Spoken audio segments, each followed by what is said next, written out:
Bonjour tout le monde et bienvenue pour ce nouveau cinéma qui est tourné donc dans ce manoir, un cinéma qui est consacré au film Le Bal de l'Enfer. Le Bal de l'Enfer est un film qui est réalisé par Jessica M. Thompson. Elle a coécrit le scénario avec Blair Butler. La musique est composée par Dana Taylor. C'est un film américain sorti le 24 août 2022 et qui dure 1h44. Bizarrement, j'ai eu énormément de mal à trouver la durée du film. Au casting, on retrouve Nathalie Emmanuel, Thomas Doherty, un acteur que vous avez rarement vu, puisque si je ne m'abuse, il a tourné uniquement dans un film de danse auparavant. On retrouve dans un second rôle également Sean Pertwee, un acteur anglais plutôt connu, qui a joué dans nombre de films britanniques. On en vient maintenant à l'histoire du film. Dans Le Bal de l'Enfer, on va suivre une jeune femme qui s'appelle Evelyn, qui vit aux États-Unis. Cette femme va faire un test d'ADN, elle va découvrir qu'elle appartient à une famille nommée Alexander. En fait, elle est la descendante d'une grande famille anglaise. Un de ses cousins va la retrouver et va lui proposer de venir à un mariage en Angleterre pour rencontrer toute sa famille. Arrivée sur place, elle va se rendre compte que les apparences ne sont pas ce qu'elles sont après avoir rencontré le maître des lieux, qui va cependant tomber follement amoureux d'elle. Voilà globalement pour l'histoire, même si elle recèle quelques petites surprises. Alors ce que j'ai pensé du Bal de l'Enfer, c'est que c'est un film assez mitigé. J'ai regardé un peu les avis, les retours sur internet, ils sont globalement assez mauvais. Je pense pas que le film soit si mauvais que ça, c'est juste qu'il est bancal. Et il est bancal pourquoi? Il est bancal parce que techniquement et formellement, il est plutôt bien foutu. Le souci, c'est qu'il va faire quelque chose de très classique et surtout qu'au niveau du ton et du rythme, il y a quand même de gros soucis. Globalement, si vous pensez aller voir un film d'horreur assez classique, un film bourré de jumpscares, vous risquez d'être déçu.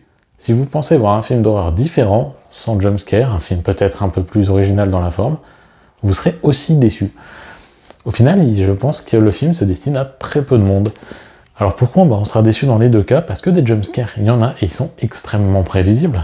Donc les fans de jumpscares seront contents, les autres seront un peu déçus parce qu'ils verront les choses venir et ça a tendance à énerver un peu. Et ceux qui en attendent pas, qui veulent quelque chose de différent, ils vont se bouffer du jumpscare et c'est pas ce qu'ils étaient venus chercher.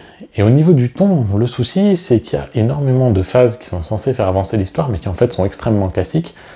Des phases de romance, des phases de drame, qui vont évidemment participer au développement de l'histoire. D'ailleurs, les personnages sont pas si creux que ça, mais finalement, ça ne va pas apporter grand-chose au film. Tout simplement parce que le film part dans une direction et qui veut pas spécialement s'en écarter. En plus de ça, on notera que la fin est réellement too much. La fin, elle est non seulement attendue, mais en plus elle se déroule à une vitesse pas possible, elle est clairement bâclée. Elle aurait pu apporter des choses et au final, non, elle se contente d'une fin banale. Certainement, comme souvent chez Sony ces derniers temps, pour faire un film qui a un budget assez moyen. D'ailleurs, Sony est un des rares producteurs actuellement à faire ce type de film. Les autres allant plus vers l'indépendant ou vers le blockbuster. Eux, ils ont décidé de rester entre les deux et globalement, c'est quasiment un four à chaque fois. C'est dommage parce que finalement, c'est des propositions qui peuvent être intéressantes. D'ailleurs, ce Bal de l'Enfer, il peut passer comme une série B acceptable. En direct ou DVD, ça serait plutôt bien passé. Sur un écran de cinéma, c'est vrai que ça surprend, c'est plus trop ce qu'on attend, et c'est un peu trop classique par rapport à ce qu'on attend.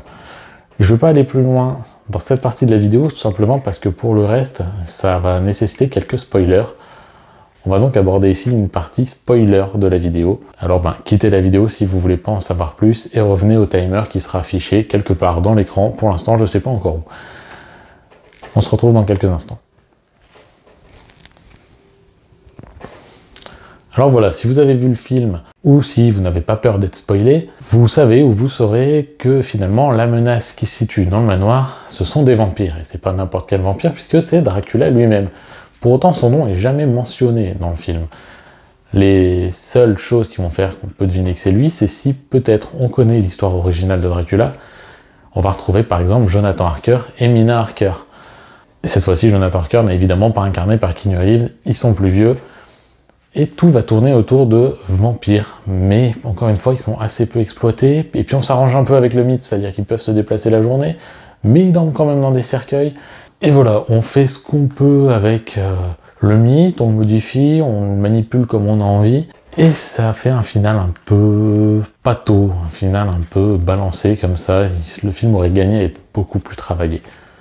Bref, on va quitter la partie spoiler pour simplement terminer la vidéo.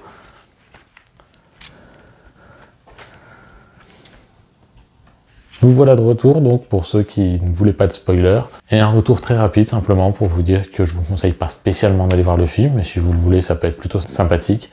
Et en attendant, si vous l'avez vu, ou si vous voulez le voir, je vous laisse laisser votre avis ou vos envies sous la vidéo, et je vous souhaite une bonne journée à toutes et à tous.